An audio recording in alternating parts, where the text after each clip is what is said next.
Buenos días muchachos, ¿cómo están? Hoy viernes 9 de octubre les toca la clase de historia y voy a darles un poquito así como que el panorama de lo que van a trabajar sobre la independencia de Texas. Quiero recordarles un poquito acerca de las formas de gobierno de México. Recordemos que primero estuvo la monarquía con Iturbide en base a un emperador. Después propusieron el federalismo con los estados autónomos en su forma de gobierno, y el centralismo, que es cuando los estados están sujetos a un poder central, a una autoridad central. Bien, pues a partir de todo ello comenzó un problema con un estado de México que era Texas, el cual comenzó a protestar porque los estadounidenses cruzaban la frontera sin permiso y se establecían ahí de forma ilegal. Entonces el gobierno no hacía nada.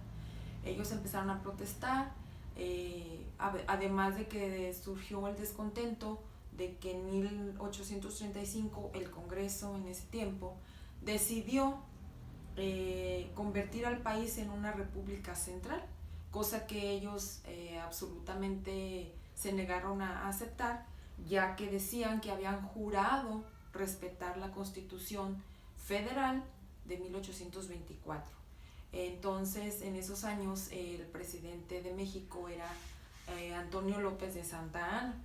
Ese presidente trató de someter a esas personas, a los tejanos, para que pues aceptaran lo que se estaba emitiendo en ese tiempo, cosa que ganó algunas batallas, pero en una de ellas Santa Anna fue apresado, capturado, y ya en prisión firmó un convenio en el cual aceptaba la independencia de Texas.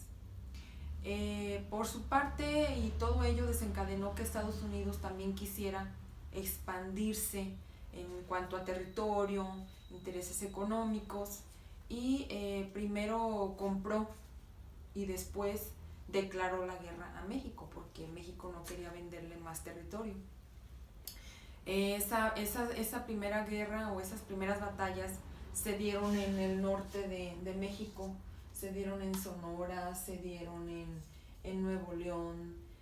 Fue bajando, esas batallas fueron bajando, llegan a Veracruz, al puerto de Veracruz.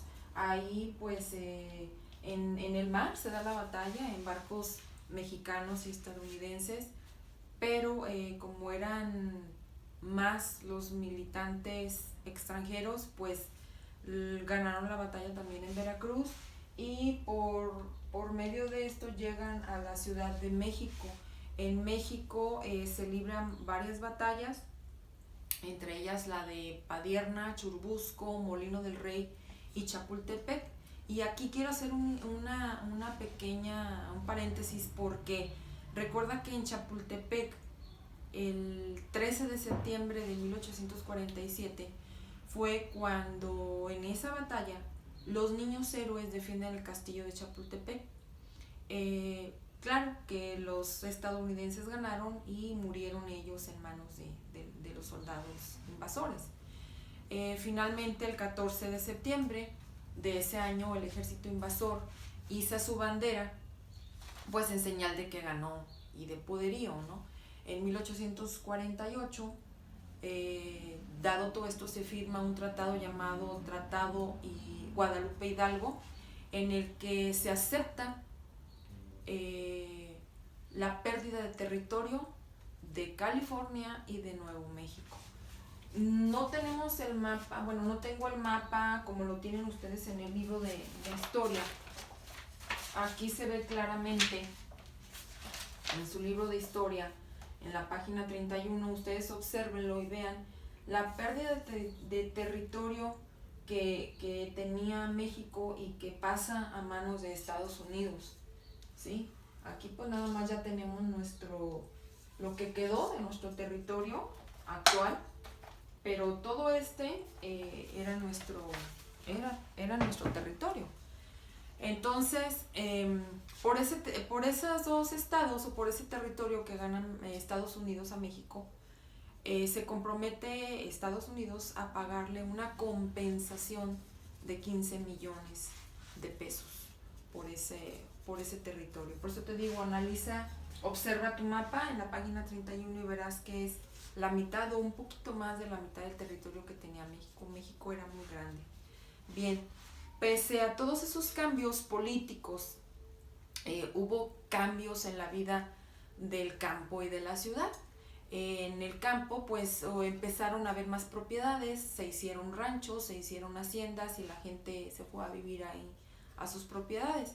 Algo que afectó el campo fue que forzaban a los campesinos, varones, a que se reclutaran al ejército militar, porque de todas maneras estaban en batallas constantes en México, no se habían terminado.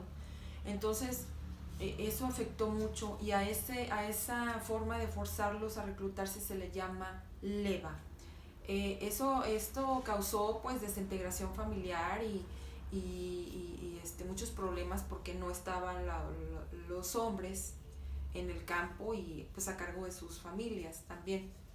En la ciudad los cambios que hubo fueron paulatinos porque perdón, se hicieron pequeñas ciudades, se fue formando pequeñas ciudades, eran muy bulliciosas, es decir, había mucha gente, había mucho ruido, había mucho movimiento. Se conservaron aún oficios de la época del virreinato, como los jornaleros, los vendedores ambulantes, los comerciantes, médicos, etc. Aumentó la población porque la gente del campo iba a las ciudades ya sea a trabajar o establecerse ahí. De hecho, en tu libro viene algo pues que se me hace un poco triste. Yo digo que ahí fueron los inicios de las personas que pedían limosna y que sigue habiendo en nuestros tiempos, ¿verdad? También en la ciudad se celebraban fiestas religiosas, fiestas cívicas como la primera vez que se celebró el 16 de septiembre y también pues se divertían las personas en las corridas de toros, en charreadas, en palenques de pelas de gallo, etcétera. Había mercados, templos y palacios de gobierno. Entonces pues hubo muchos cambios, pero de todas maneras todo esto siguió habiendo luchas, siguió habiendo enfrentamientos y esto continuó.